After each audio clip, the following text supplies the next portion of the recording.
Hi, all. So I'm Sean Higgins. I've been in behavior design for the last 10 years, helping people find more time in their day for the things that matter most.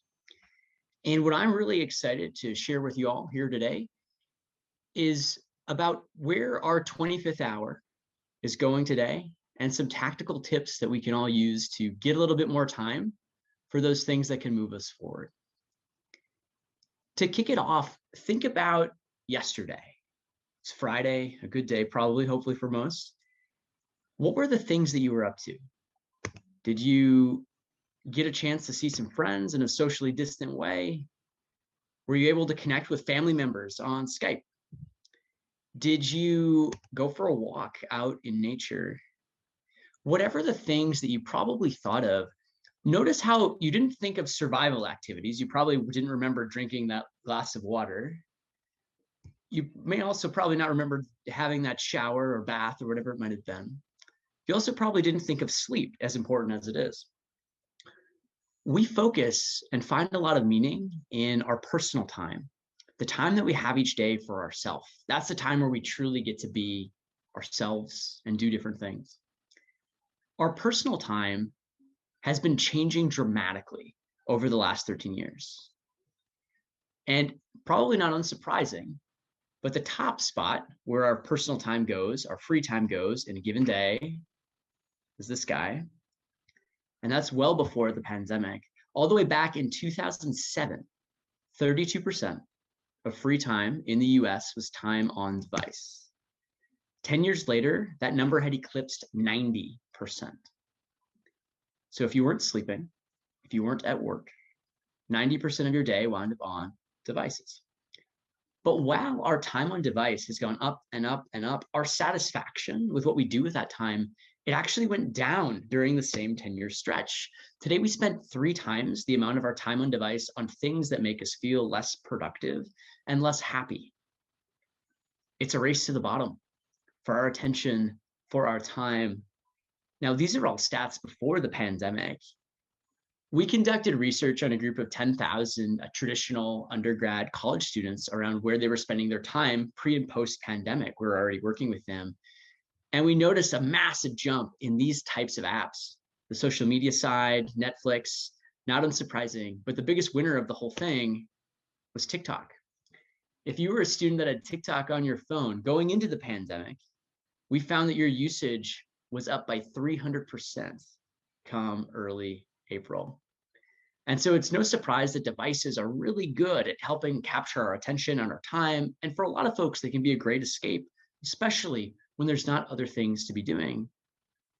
But how is it possible that 90% of that time we value so much ends up on device? The reality is that it's no accident. It's by design. And we're going to cover the top 3 hacks that app makers and advertisers use to separate us from our time today. And then we're going to give you some tactical things you can do in order to hack back and find your 25th hour. So the very first hack when it comes to where our day goes, why devices are so appealing, is the menu problem. Imagine you're at your favorite restaurant. Maybe you're out at a patio. This is in St. Paul, which is where I'm located. This is actually a restaurant I visit. Maybe it's a nice evening. It's all lit up. The server comes by and hands you a menu so you get some options that you can pick from. How do you order? Do you ask the waiter? Do you ask your friend? Whatever your method, more often than not, you're probably picking an option off of that menu. So which choice really matters? The one that you make, or the person who picks the options that you got to choose from? By removing nachos from the menu, I can almost guarantee that you're not going to order them tonight. By adding something to the menu, I can almost guarantee someone will pick it up at some point. And so by selecting the options you get to choose from, I can influence your choice pretty dramatically. Our devices end up being a series of menus. When I'm on Instagram, I can scroll through my feed. I could go into someone's profile. I could check out a story. The option to call a friend, to go for that walk out in the woods, those aren't options that are on the menu. And this tactic is so effective that in the context of social media, putting an option in front of someone will double its engagement. That's the menu problem. And it works in conjunction with these other hacks we're going to cover to separate us from our time. The second most common hack that you'll see on our devices or by advertisers is about stopping cues. It's called bottomless bowls. Now, bottomless bowls are what happen when we are robbed of stopping cues. A stopping cue is simply a prompt that makes us think, am I done now or should I keep going? Classic example would be a bowl of soup. If you finish the bowl of soup, you have this internal monologue, am I still hungry? Should I get more? It creates this, or should I finish eating? Am I done, right? It creates this prompt, this internal dialogue. Bottomless bowl research was pioneered by a guy by the name of Brian Wansink. And Brian asked a question, what happens to behavior when you remove stopping cues? And so in his experiment, he actually took soup and he had a group of people eating soup. In his experiment group, however, there was a tube underneath the table that connected that soup to additional soup or broth. And so as you were eating the soup, the level, well, it wouldn't really change. It wouldn't get lower dramatically. It wouldn't be zero and have an empty bowl. And so what Brian found was that when you remove stopping cues from the folks' path, and this is directly from his research, despite consuming 73% more, they did not believe they had consumed more, nor did they perceive themselves as being more stated from eating those than from those eating normal bowls. This is unaffected by their BMI, so a classic measure for health in a traditional sense. The experiment group, without their stopping cues, without the bowl going down, they eat 73% more soup, almost twice as much. They don't feel like they've eaten anymore, and they actually aren't any more satisfied than the group who had that normal amount of soup. Bottomless bowls. So stopping cues in this context, we find them all the time in apps and on websites. The most common iteration of this is the infinite scroll. The original feeds for social media apps like Facebook ended at one point in time. But now if you go to TikTok, if you look up a hashtag, if you go into Instagram, you can scroll and scroll and scroll to your heart's content. That's an example of removing stopping cues from those paths. And so infinite scroll is the bottomless bowl of our 2021. And whether we realize it or not, we're all still eating. This is the second primary hack that app makers use to capture our attention. You pull out stopping cues and people will go and go and go. So we've looked at the menu problem. The menu problem is a framework that sets people off down a path. The bottomless bowl keeps you on that path longer. The third and final hack we'll take a look at here today is about how you get folks to engage in the first place. Intermittent variable rewards. We like rewards. Rewards are good, whether they're extrinsic and somebody hands you $5 on the streets, whether they're intrinsic and you're really happy and feeling successful for getting a good night's sleep last night. We have no issues with rewards. Intermittent variable rewards is about a reward schedule. How do you maximize behavior? By determining when you reward an action or not. This research was pioneered by B.F. Skinner, the infamous Skinner boxes. In his research, one iteration of it, he had pigeons in a box. And if they hit a lever, they would get pellets. And his idea was trying to understand what can you do to maximize that action of hitting the lever to try to get those pellets, or just hitting the lever in general. What he learned was this. If you have every time a pigeon hits a lever, it gets a reward, eventually they lose interest. They know it's a sure thing, and they stop hitting the lever. On the other hand, if your ratio is very low, say sub 10%, well, there's such a high failure rate that your pigeons lose interest. They don't want to continue. The odds of success are too low. But what was interesting is if you were in the middle. If the rate of success was variable, somewhere between 30 to 70% of the time, and you couldn't tell which time it was going to be that you'd be successful, you would maximize the number of button presses by that pigeon. We encounter intermittent variable rewards in the real world in a few places. The picture right behind us, slot machines, is a classic example, but also on our devices.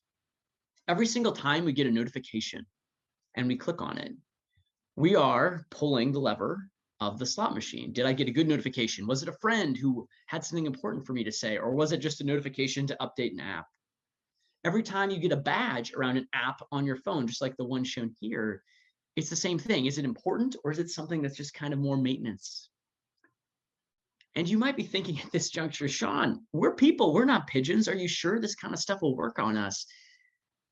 And to that, if we flash back to 2011, one instance of intermittent variable rewards, slot machines, made more money than amusement parks, movie theaters pre-pandemic, and Major League Baseball combined. That's not casino revenue. That is just slot machine revenue in the US. So a very effective tactic. Rather than separating us from any money, however, the one-armed bandits you find on here just separate us from our time.